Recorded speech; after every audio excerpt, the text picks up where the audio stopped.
வணக்கம். மீண்டும் மணிப்பேச்சில் உங்களெல்லாம் சந்திப்பதில் எனக்கு மிக்க மகிழ்ச்சி. இன்னைக்கு ஞாயிற்றுக்கிழமை. உங்க கேள்விக்கெல்லாம் பதில் சொல்லணும். விஷ்ணு இருக்காரு. எல்லாருக்கும் வணக்கம். வணக்கம் சார். வணக்கம். சார், நேத்து அந்த மார்க்கெட்ட செல் பண்ணிட்டு வெளியில போறாங்க அப்படிங்கிறத பத்தி சொல்லிட்டு இருந்தீங்க. அதுல முக்கியமா தெரிஞ்சுக்க வேண்டியது, அவங்க அதிகமா செல் பண்ணிட்டு போன ஸ்டாக்ஸ் ஒரு லிஸ்ட் வச்சிருக்கேன் சார். ப்ரமோட்டரே வித்துட்டு போன ஸ்டாக்ஸ். அப்படின்னா, அது ரெட் சிக்னல்னு எடுப்பீங்களா? ரெட் ஃபிளாக்ன்னு எடுத்துப்பீங்களா? எஸ், இட் இஸ் ரெட் சிக்னல்ல. It is too much value. But இன்னைக்கு மார்க்கெட்ல எடுத்தது ஃபார் எக்ஸாம்பிள் பாரதி ஏர்டெல். அவங்க ஆமா. ஆல்மோஸ்ட் இட்ஸ் மோனோபோலி மாரி தான். ஜியோ விட்டா இவங்க 2 பேர் தான இருக்காங்க. இந்த வேல்யூ ரொம்ப ஜாஸ்தியா இருக்கு. நான் கொஞ்சம் வித்து பணத்த எடுக்கிறேன்னு எடுத்துக்க போறாரு. Okay. Hmm. Okay. Uh what he is saying is the company is not the worth your price you are paying. Hmm, hmm, hmm. He has not அவர் பாரதி ஏர்டெல்ல இன்வெஸ்ட் பண்றதுக்கோ அப்படின்னு கேட்கல. ப்ரமோட்டருக்கு பணம் தேவது எடுக்கிறாரு. அடுத்தது இண்டிகோ சார். 14,500 கோடி ரூபா வித்திருக்காங்க. ஆமா. ப்ரமோட்டரே வித்திருக்காங்க. அது கங்வால் வித்திருக்காரான்னு பார்க்கணும். ம். அடுத்தது விஷால் மெகா மார்ட் ஒரு 10,200 கோடி அந்த வித்திருக்காங்க. கம்பெனி நான் நேற்று சொன்ன மாதிரி ம். ரீட்டைலே செத்துரும்பா. ரீட்டைல் கம்பெனியை வச்சு என்ன பண்ண முடியும்? என்ன சார், ரீட்டெயிலே செத்துருன்றீங்க. அடுத்தது ரிலையன்ஸுக்கு வரேன். ரிலையன்ஸ் பெருசா ஒரு சம்பவம் பண்ணியிருக்காங்க. அடுத்தது ஏடபிள்யூஎல் அக்ரோ கமாடிட்டீஸ்னு ஒரு கம்பெனி. அவங்க அதான் ஒரு 11,000 அதானி கோடி. வில்மர் வாங்கிட்டான்ல. ம். ஸோ அது வில்மர் கம்பெனி. அவன்லாம் இன்டர்நேஷ்னல். அவன் டிஸ்ட்ரிபியூஷன் பிஸ்னஸில் இருக்கான். ம். பருப்பை கொண்டு வந்து இங்கே விற்பான்.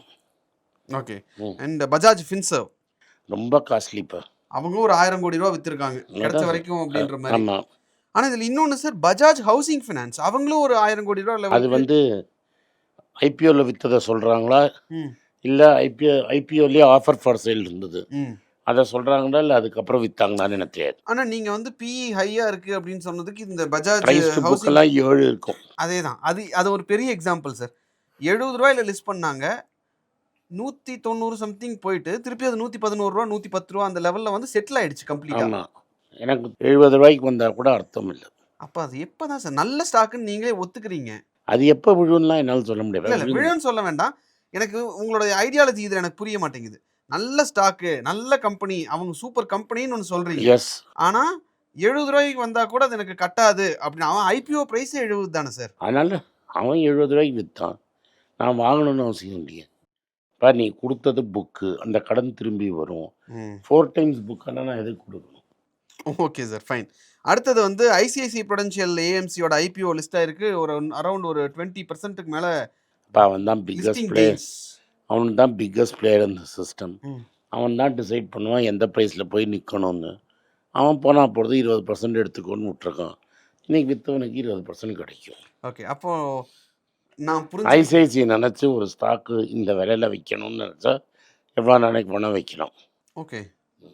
ஸோ அப்போ இந்த ஐபிஓ நான் ஹோல்ட் பண்ணட்டுமா வேண்டாமா அப்படி லிஸ்டிங் அதெல்லாம் ஹேண்டில் எனக்கு இல்லை, நீங்கள் பதில் சொல்லிட்டீங்க கொடுத்துருங்கங்கிறேன் நான்.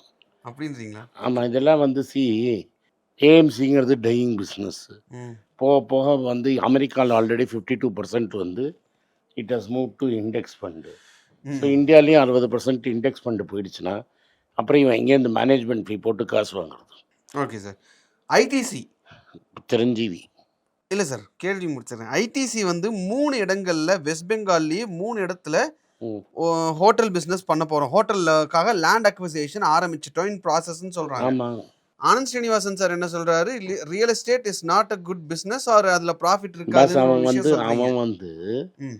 he is already adding value by this brand. ம்.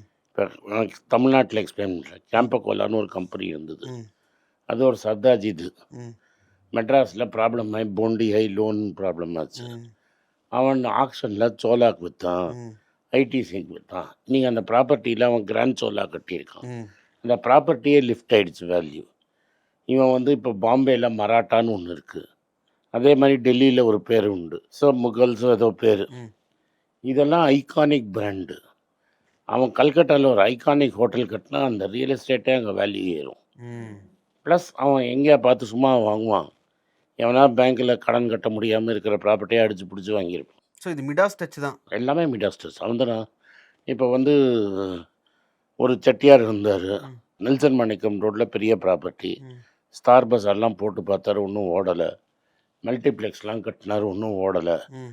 ஒரு தாஜ் ஹோட்டலும் வீடை தாஜ் பிராண்ட், தாஜ் ரெசிடென்ஸ் ஆமா, அப்படின்னு ஆமா, ஆமா. போட்டார். ம். தாஜ் 10 வருஷம் மெயின்டைன் பண்ணுன்னாரு. ம். 10,000 போக வேண்டிய ப்ராப்பர்ட்டி 50,000 பேசிகிட்டு இருக்காரு ஸ்கொயர் ஃபீட்டுக்கு. அதான் பிராண்ட் வேல்யூவேஷன்.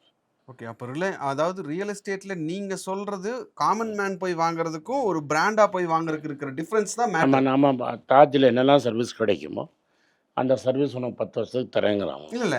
இப்ப ஜெனரலா பார்க்கக்கூடிய கேள்விங்க, ஏன் ஆனந்த் சார் ரியல் எஸ்டேட்ட வேண்டாங்கிறாரு அப்படின்னு சொல்றதுக்கு அப்ப இது முக்கியமான காரணமும் இத இதே எடுத்துக்கலாமா தான். சார்? இதே ரொம்ப ஹைலி ஓவர் வேல்யூடு. ம். பட் ஒரு பந்தா தானே நான் தாஜ் ரெசிடென்சில இருக்கேன்னு. ம். ம். இன்னும் இப்ப என் வீட்டுக்கிட்ட வேர்ல்ட் ட்ரேட் சென்டர் வந்தது. அதுக்கப்புறம் கொஞ்சம் பிரைஸ் இந்த இருக்கு சார். அதான் நான் சொல்றேன். பந்தா பரந்தாமனுக்கு சொல்ல என்ன வழி? You know come meet me in Taj அப்படிம்பா. ஆ. ம். Okay sir. அடுத்தது வந்து ஜப்பானுடைய மிட்சுபிஷி யுஎஃப்ஜே ஃபினான்ஷியல் குரூப் ஸ்ரீராம் ஃபினான்ஸ்ல ஒரு 20% வாங்குறதா பேச்சுவார்த்தை போயிட்டு இருக்கு. வாங்கிட்டாங்க. லுக்ஸ் டு பை தான் போட்டிருந்தாங்க. வாங்கிட்டாங்க. இதில் ஃபைனலைஸ் ஆயிடுச்சு. ஆமாம். ம். இது என்னன்னா பெரியப்பாவுக்கு டாலர் தேவை. ம். டெய்லி டாலர் வெளில போகுது. ம். ஜப்பான்காரன் $4 பில்லியன் கொண்டு வரேங்கிறான். ம். ஐயா பிளெயினுக்கு எவனாவது அனுப்புடா, இப்போ ஏர்போர்ட்டில் அனுப்புடா, அவனுக்கு தாம்பாளம் வெத்தலை பார்க்கலாம் வைடா, யானையால் அடி. மானம் போடுப்பா, ம். தார தப்பட்டெல்லாம் அடிப்பா, சீக்கிரம் அடிப்பா, எங்கேயாவது போயிடாது. சரி ஏதோ ஐயர் கம்பெனி ஒன்று கேட்குறான்ப்பா, அவருக்கு தியாகராஜனுக்கு வயசாயிடுச்சான்ப்பா, வேறு யாரும் இல்லையா வீட்டில், எடுத்துக்கிறேங்கிற முதல்ல டீலை முடி. எப்படி நான் ராசன் சாஃப்ட்டுக்கு ரிஃபைனரி விற்றமோ அது மாதிரி டீலை குயிக்காக முடி. எல்லாத்தையும் தூக்கி ஏன் சார் ஜாப்பனீஸ் கம்பெனிக்கே கொடுக்குறாங்க? டேய் உன்கிட்ட காசு இருக்க, நீ நல்ல வந்து கேள்வி சார். ஜப்பான் வந்து பச்சை நோட்டை எண்ணினே இருக்கிறான், என் கண்ணு உறுத்துது. உன்கிட்ட பச்சை நோட்டு இருக்கா? இருந்தா தான் எங்க ருப்பியை காப்பாத்தி நிறுத்திடுவோமே. அப்படி இல்லை, பச்சை நோட்டு இருந்தால் நீ வச்சுக்கூடாது, உன் மேலே போலீஸ் கம்ப்ளைண்ட் ஃபைல் பண்ணுவோம். ஜப்பான்காரன் பச்சை நோட்டு வச்சுருக்கான், எனக்கு பச்சை நோட் தேவை. ம். ஜப்பான்காரன் எதை கொடுத்தாலும் வாங்கிப்பான். என்னோட பதவியை மட்டும் கேட்காம, ம். என் சேரை மட்டும் கேட்காம, எதை நீட்டினாலும் நான் வாங்கி தரேங்க. Okay sir. இப்போ கேள்வி என்னன்னா, ஒரு ஒரு மாதிரி நல்ல மேனேஜ்மெண்ட் போயிட்டு இருக்கிற கம்பெனியும் ஜாப்பனீஸ் கம்பெனிக்கு விற்கிறாங்க. மேனேஜ்மெண்ட் சரியில்லைன்னு நினைக்கிற ஒரு கம்பெனியும் ஜாப்பனீஸ் கம்பெனிக்கு விற்கிறாங்க. அவங்க உள்ள வந்துட்டா அந்த கம்பெனி சேஃப் அண்ட் செக்யூர்டுன்னு நம்ம அப்படிலாம் யோசிக்கலாமா? நம்மளால் சொல்ல முடியாது. இப்போ ம். எல்லா கம்பெனிக்கும் ஒரு கல்ச்சர் உண்டு. அந்த கம்பெனி கல்ச்சர்லாம் எனக்கு தெரியாது. ம். ஜப்பான்காரன் காசு வச்சிருக்கிறான், ம். அந்த காசை ரூபாவை மாற்றுறான், ம். ஹாப்பியாக 2 கம்பெனி வாங்கி போடுறான். ம். இப்போ 20% ஸ்டேக் ஆகிடுச்சு 3 பேருக்கு. இப்போ என்ன சொல்லுவான் அடுத்தது, தியாகராஜன் உன் 20 எல்லாம் இங்கே கொடுத்து கன்சாலிடேட் பண்ணிட்டீங்கன்னா, ம். உங்கள் சவுத் ஆஃப்ரிக்கன் ஃப்ரெண்டும் கொடுத்துட்டாருன்னா 60% நான் வாங்கிக்கிறேம்மா. Okay sir. இதுலயே அடுத்த கன்டினியூட்டி கொஸ்டின் என்னன்னா, இந்தியன் ஓவர்சீஸ் பேங்க்ல ஒரு 3% நாங்க விக்கிறோம் விலை அப்படின்னு இறக்கணும், அந்த சொல்றாங்க. விலை இறங்கி இருக்குமே. ம். அப்புறம் விலை இறங்குச்சுன்னா ஆப்வியஸா ரீட்டைல் இன்வெஸ்டர்ஸ் நாங்க என்ன பண்ணுவோம் சார்? படித்து சொல்கிறேன்ல, பப்ளிக் செக்டர் பக்கம் போனால் உனக்கு நஷ்டம். நாங்க இவரு விக்கிறதுக்கு 3% விக்கிறதுக்கு ரெடியா இருந்தாங்கன்னா, இதே மாதிரி ஒரு ஜாப்பனீஸ் கம்பெனி கூட்டு வருவாங்களோன்னு நாங்க பார்க்குறோம். அதெல்லாம் பார்க்கணும். அப்புறம் எல்லாம் கல்லெடுத்து அடிப்போம். ஆல்ரெடி லக்ஷ்மி விலாஸ் பேங்க்கே வித்துட்டாருன்னு நம்ம பேசிகிட்டு இருக்கோம். ஏதோ ஒரு சிங்கப்பூர் பேங்க்குக்கு வித்தாங்கன்னு நினைக்கிறேன். ஏதோ சிங்கப்பூர் பேங்க் விற்றாங்க. ம். இப்போ இவன் விற்றா இவன் கடுப்புலேயே ம். கழுத்தை பிடிச்சி நடிச்சிருவான். எப்படிப்பா விற்பான்? ஆல்ரெடி அது வித்தாங்கன்றத வச்சு லக்ஷ்மி விலாஸ் பேங்க் வித்திருக்காங்கன்றது. அது வந்து பேங்க் போண்டியான பேங்க். ம். ஒரு பேங்க்கு திவாலான சுச்சுவேஷன் இருந்தது, ஸ்டேட் பேங்க் அதை வாங்கினான். ம். அதில் என்ன நடந்ததுன்னு நான் சொல்லி ம். அஜித் ஒரு படமாக நடித்தார். Okay okay. அதை பார்த்தேன்னா உனக்கு புரியும் என்னெல்லாம் நடக்கும்னு. ம்.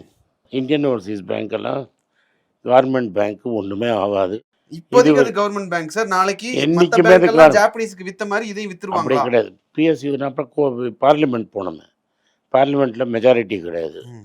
சந்திரபாபு நாயுடு இதுக்கு ஓட்டு போட மாட்டாங்க. மேல ராஜ்யசபால இங்கே. இங்கேயே 240 சீட்டு தான் இருக்குது. ம். மற்றவங்க எல்லாரும் சேர்ந்து ஓட்டு போட்டால் தான் ஒரு சட்டம். ம். இதெல்லாம் வந்து அப்புறம் சந்திரபாபு நாயுடுக்கு ப்ராப்ளம் வந்துடும். ஆனால் இதெல்லாம் ஒத்துக்க மாட்டார் அவர். இதெல்லாம் ஆட்டத்துக்கு இல்லைன்றுவார். எல்லாரும் எதிர்பார்த்துட்டு இருந்த ஒரு கேள்விக்கு தான் உங்ககிட்ட கேட்டேன் சார். இப்படி ஒரு பிஎஸ்யூக்குள்ள வேண்டான்னு நீங்க சொல்லுவீங்க, ஒரு பிரைவேட் செக்டாரை உள்ள விட்டா இன்வெஸ்ட் பண்ணலாமா அப்படிங்கிறது தான் கேள்வி.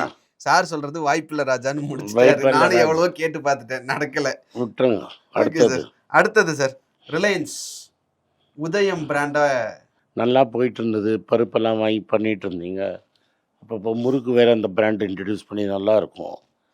சரி ஏதாவது நல்லா இருக்கிற பிராண்டை கொஞ்சம் ஒரு பூமாலை நல்லா இருந்ததுன்னு வையி, ம். அதில் ஒரு பர்டிகுலர் அனிமலுக்கு கொடுத்தா அந்த பூமாலை என்ன ஆகும் அவங்களுக்கே தெரியும் சார். தெரியும்ல. அதுதான் இந்த பிராண்டுக்காக போகுது. இல்ல சார், எனக்கு இப்போ சந்தேகம் என்னன்னா, டன்சோ நான் என்னாச்சு? குடுக்க மாட்டேன்னு சொன்னேன்னு வைங்களேன். ஆமா. நான் குடுக்க மாட்டேன்னு சொன்னேன்னு நீ வைங்க. ஏவன் கேட்டு குடுக்க அததான் மாட்டேன். கேட்க வரேன். நீ குடுக்க மாட்டேன்னு சொல்லிடுவீளோ? ஏன்பா, நம்ம அந்த அன்னபூர்ணா ஓனருக்கு என்ன கதின்னு பார்த்தல்ல? ம். அவருக்கே அந்த கதின்னா, முகேஷ் அம்பானி அவனை அப்போஸ் பண்றவன் கதி என்ன ஆகும்? இல்ல. அது புரிஞ்சுக்க முடியுது சார். அதனால தான் ஓடி போய் நம்ம நின்னு பட் ஐயா, முகேஷ் ஐயா உள்ளே நையா சொல்லிட்டு உள்ள போயிட்டோம். But Reliance as a brand cool ட்ரிங்க்ல இருந்து, பருப்புல இருந்து, அரிசியில இருந்து அதெல்லாம் விக்குதா? எல்லாத்துக்குமே நீ கேம்பா வந்துட்டாங்களே. குடிக்கிறியா டெய்லி? அ. கேம்பா குடிக்கிறியா? ஆ 4 கோகோ கோலாக்கு நடுவுல ஒரு கேம்பா குடிச்சிடுறேன் சார். அப்புறம் என்ன மூடு? என்னைக்கு 4 கேம்பாக்கு நடுவுல ஒரு பெப்சி குடுக்குறியோ என்ட்ட வா.